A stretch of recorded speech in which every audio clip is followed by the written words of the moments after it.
sekali bisa bertemu dengan kalian semua di sini. Gimana kabar kalian semua?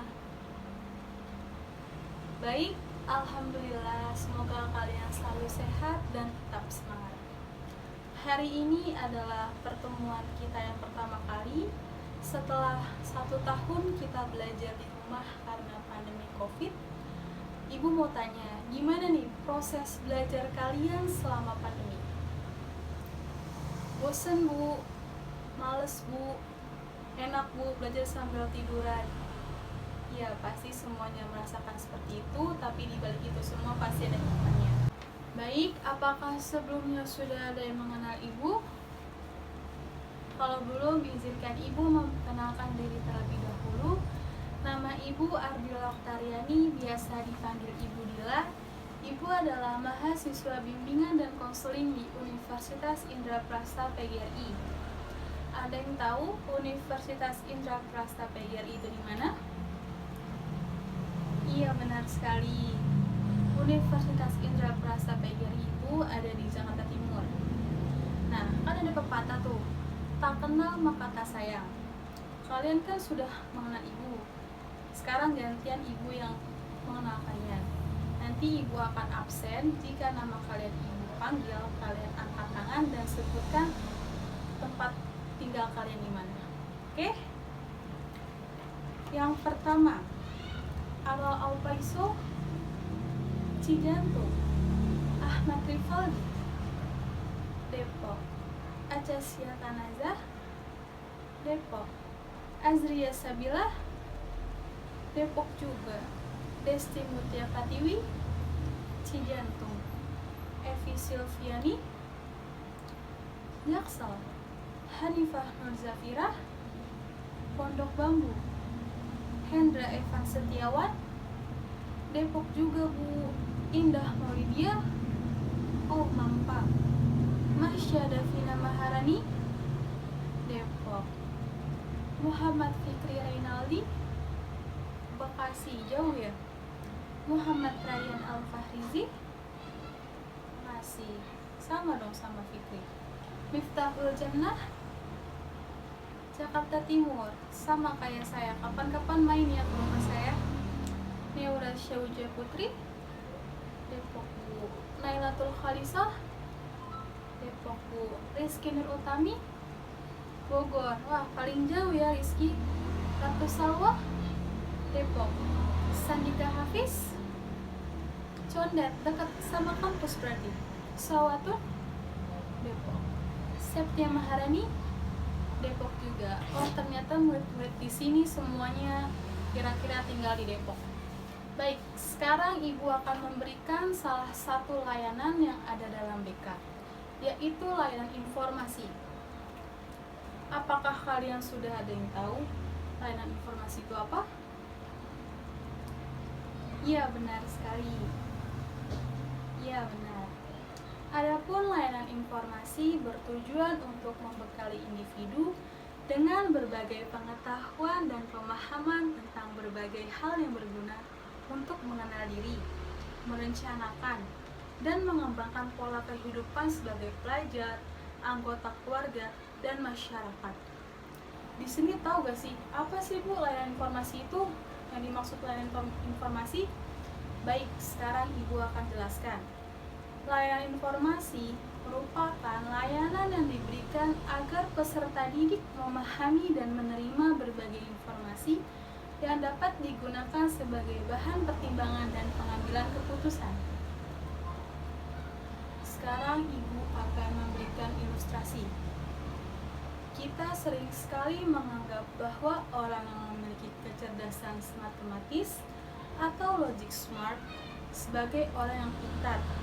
Namun, mereka yang dulunya terkenal nakal, bandel, sering cabut, sering diomelin guru, justru pada saat bekerja, mereka lebih sukses dan menjadi pemimpin atas orang-orang yang dikenal rajin dan pandai di kelas.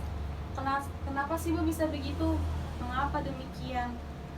Mereka yang nakal dan bandel itu bukanlah bodoh, tetapi mereka tidak saling menonjol dalam kecerdasan matematis dan mungkin menonjol dalam jenis kecerdasan yang lain.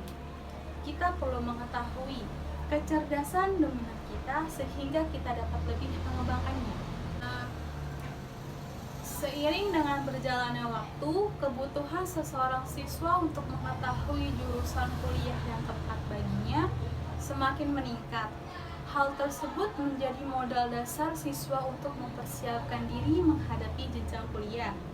Namun, demikian masih banyak siswa yang masih belum yakin atau bahkan belum tahu jurusan kuliah apa yang akan ditekuninya nanti.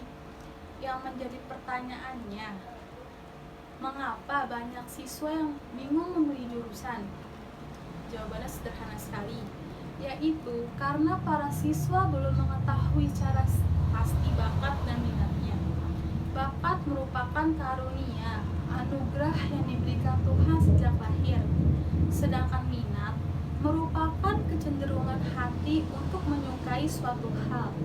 Terkadang bakat dan minat tidak sejalan. Ada orang yang berbakat di suatu bidang tapi dia tidak minat, begitu juga sebaliknya. Bakat dapat mempengaruhi seseorang untuk minat terhadap suatu hal.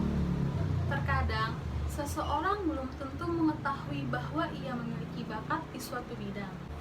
Lalu pertanyaan berikutnya adalah bagaimana mengetahui bakat dan minat secara tepat.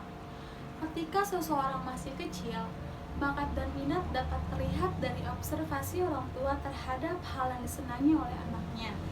Sedangkan untuk usia remaja yang telah memiliki kesenangan di berbagai bidang, seringkali merasa kesulitan menentukan hal yang paling diminati karena merasa minat di semua bidang.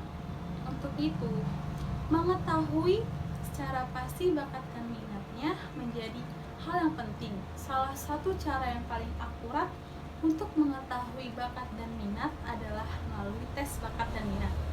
Melalui tes bakat dan minat, siswa dapat lebih mengetahui potensi dirinya termasuk kelebihan dan kekurangannya, baik dari segi akademis maupun kepribadian. Melalui tes ini juga, siswa dapat lebih terarah dan mengetahui minat yang sesuai dengan bakatnya. Apa sih Bu manfaat dari yang dijelasin sama Ibu tentang bakat dan minat? Yang pertama, lebih terarah. Yang kedua, bisa dikembangkan. Yang ketiga, lebih maksimal. Yang keempat, merencanakan masa depan. Dan yang kelima, potensi sukses. Kemudian, nanti saat kegiatan inti berlangsung, Ibu harap selama proses kalian memperhatikan kepatutan di dalam pembelajaran. Misalnya, bagaimana kalian duduk. Lalu di saat Ibu menampilkan PowerPoint, Ibu harap kalian memperhatikannya. Begitu bila mana ada pertanyaan atau kalian ingin menanggapi, hendaknya dilakukan bergantian dan tidak saling berebut. Jika ada yang berbeda pendapat, kita perlu menghargai pendapat yang berbeda tersebut. Dan kalian juga jangan sungkan ke Ibu untuk bercerita, karena Ibu akan merahasiakannya dari siapapun. Yang tahu hanya Ibu, kalian, dan Tuhan. Agar kegiatan efektif, perlu diperhatikan juga bagaimana aturan mengikuti kegiatan ini. Di awal, Ibu akan memberikan penjelasan tentang pentingnya mengetahui bakat dan minat yang sudah Ibu singgung tadi di awal. Lalu selama Ibu menerangkan, diperkenankan untuk bertanya dengan cara mengangkat tangan terlebih dahulu. Lalu nanti Ibu akan membuat kelompok kecil agar masing-masing kelompok mendiskusikan tayangan PowerPoint lainnya yang akan Ibu tayangkan. Hal apa yang sudah didiskusikan akan diberitahukan saat pelaksanaan. Setelah selesai berdiskusi, masing-masing perwakilan kelompok akan memberikan pemaparan dan perlu direspons oleh anggota kelompok lain. Bagaimana? Kalian sudah paham? Baik, kalau paham. Baik, kita bisa memulai kegiatannya sekarang. Namun, sebelum masuk ke pembahasan, alangkah baiknya kita berdoa terlebih dahulu agar diberikan kelancaran dan kemudahan selama kegiatan. Serta semoga hal yang kita pelajari nanti termemori dengan baik sehingga kita terapkan dan memberikan manfaat yang besar bagi kita semua. Berdoa dimulai. Selesai. Topik yang akan kita bahas adalah dapat memahami pentingnya mengetahui bakat dan minat dirinya. Pengertian bakat dan minat. Pengertian bakat. Bakat adalah kemampuan yang sudah melekat dan dimiliki oleh setiap orang yang bisa digunakan untuk mempelajari sesuatu hal yang cepat. Beberapa di antaranya adalah bisa mempelajari waktu dengan singkat, serta bisa mendapatkan hasil yang sangat baik. Bakat seseorang sudah melekat pada manusia sejak lahir. Yang kedua, pengertian minat. Minat adalah perangkat mental yang dimiliki seseorang yang terdiri dari suatu campuran dari prasangka, pendirian seseorang, perasaan, harapan, rasa takut, kecenderungan lain yang lebih mengarahkan individunya kepada suatu pikiran yang tertentu. Minat secara umum adalah perhatian yang mengandung unsur-unsur perasaan. Minat merupakan dorongan untuk mempunyai sesuatu keinginan yang tertentu. Misalnya, minat terhadap pelajaran, olahraga, dan hobi. Minat bersifat pribadi, artinya seseorang memiliki minat yang berbeda-beda. Minat berkaitan erat dengan motivasi seseorang, sesuatu yang harus dipelajari serta bisa berubah-ubah tergantung pada pengalaman, kebutuhan, metode yang tren pada saat ini, bukan bawaan sejak lahir seseorang. Faktor juga bisa mempengaruhi munculnya minat seseorang, tergantung juga pada fisik, emosi, sosial, dan pengalaman. Minat harus diawali dengan positif dan senang. Ada beberapa jenis-jenis bakat. Yang pertama adalah bakat umum, yang kedua bakat khusus, yang ketiga bakat bahasa, yang keempat bakat mekanik, yang kelima bakat ketelitian klelikal, yang keenam bakat relasi ruang, yang ketujuh bakat verbal, dan yang kedelapan bakat abstrak. Nah, selanjutnya di sini ada 8 kecerdasan menurut Howard Gardner. Howard Gardner seorang psikolog terkemuka dari Harvard University. Ia yang mengemukakan bahwa sebenarnya manusia memiliki beberapa jenis kecerdasan. Howard menyebutnya sebagai kecerdasan majemuk atau multiple intelligence. Setiap manusia memiliki semua jenis kecerdasan itu, namun hanya ada beberapa yang dominan atau menonjol dalam diri seseorang. Yang pertama ada kecerdasan verbal linguistik. Kecerdasan verbal yaitu kemampuan untuk menggunakan kata-kata secara efektif, baik secara lisan maupun tulisan. Yang kedua ada kecerdasan matematis logis. Kecerdasan matematis logis adalah kecerdasan yang melibatkan keterampilan mengolah angka dengan baik dan atau kemahiran menggunakan penalaran atau logika dengan benar. Yang ketiga ada kecerdasan spasial. Kecerdasan spasial melibatkan kemampuan seseorang untuk memvisualisasikan gambar di dalam kepala atau menciptakannya dalam bentuk 2 atau 3 dimensi. Yang keempat ada kecerdasan kinestik. Kecerdasan kinestik ini merupakan keahlian menggunakan seluruh tubuh untuk menyampaikan ide dan perasaan, dan keterampilan menggunakan tangan atau menciptakan atau mengubah suatu bentuk. Dan yang kelima ada kecerdasan musikal. Kecerdasan musikal adalah kemampuan untuk menikmati, mengamati, membedakan, mengarang, membentuk, dan mengekspresikan bentuk-bentuk musik. Dan yang keenam ada kecerdasan interpersonal. Kecerdasan interpersonal adalah kemampuan untuk mengamati dan mengerti maksud, motivasi, dan perasaan orang lain. Kecerdasan interpersonal. Kecerdasan interpersonal adalah kemampuan yang berkaitan dengan pengetahuan akan diri sendiri dan kemampuan untuk bertindak secara adaptif berdasar pengenalan diri tersebut. Dan yang kedelapan ada kecerdasan natural. Kecerdasan natural merupakan kemampuan mengenali dan mengkategorikan hewan atau tumbuhan di lingkungan sekitar. Ini juga ada beberapa faktor yang mendukung pengembangan bakat dan minat. Yang pertama ada faktor internal. Di sini ada faktor bawaan atau genetik. Faktor ini merupakan faktor yang mendukung perkembangan individu dalam minat dan bakat sebagai totalitas karakteristik individu yang diwariskan orang tua kepada anak dalam segala potensi melalui fisik maupun psikis yang dimiliki individu sebagai pewarisan dari orang tuanya. Terus ada faktor kepribadian, keadaan psikologis, di mana perkembangan potensi anak tergantung pada diri dan emosi anak itu sendiri. Hal ini akan membantu anak dalam membentuk konsep serta optimis dan percaya diri di dalam mengembangkan minat dan bakatnya. Yang kedua ada faktor eksternal. Di sini ada faktor lingkungan, merupakan olahan dari berbagai hal untuk mendukung pengembangan minat dan bakat anak.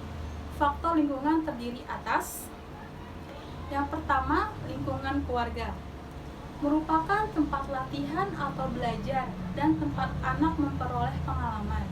Karena keluarga merupakan lingkungan pertama dan paling penting bagi anak. Dan yang kedua, lingkungan sekolah, yang dapat mempengaruhi proses belajar mengajar kondusif yang bersifat. Di sini ada cara mengembangkan bakat dan minat. Yang pertama ada memberikan stimulus, yang kedua amati tingkah laku kegemaran, dan yang ketiga beri ruang bereksplorasi, dan yang keempat memberikan dukungan positif. Sekian penjelasan yang sudah Ibu jelaskan. Apakah ada yang ingin ditanyakan? Jika tidak ada, Ibu akan membagi kalian ke dalam beberapa kelompok dan setiap kelompok akan Ibu beri lembar pertanyaan. Nah, di situ kalian harus mendiskusikan apa yang sudah Ibu tanyakan di dalam lembar tersebut. Setelah kalian berdiskusi, kelompok masing-masing harus mempresentasikannya. Kesimpulan dari topik yang sudah kita bahas adalah, intinya apapun yang kita lakukan harus bisa membangkitkan semangat untuk menjalaninya. Di samping hasil yang didapat mampu mendatangkan kepuasan tersendiri. Tak perlu muluk-muluk dalam merencanakan karir atau cita-cita. Yang terpenting adalah mencoba melakukan apa yang ingin dilakukan sepenuhnya. Cukup sekian dari Ibu. Semoga pertemuan kita hari ini membuahkan manfaat bagi kehidupan sehari-hari kita. Cukup sekian. Wassalamualaikum warahmatullahi wabarakatuh.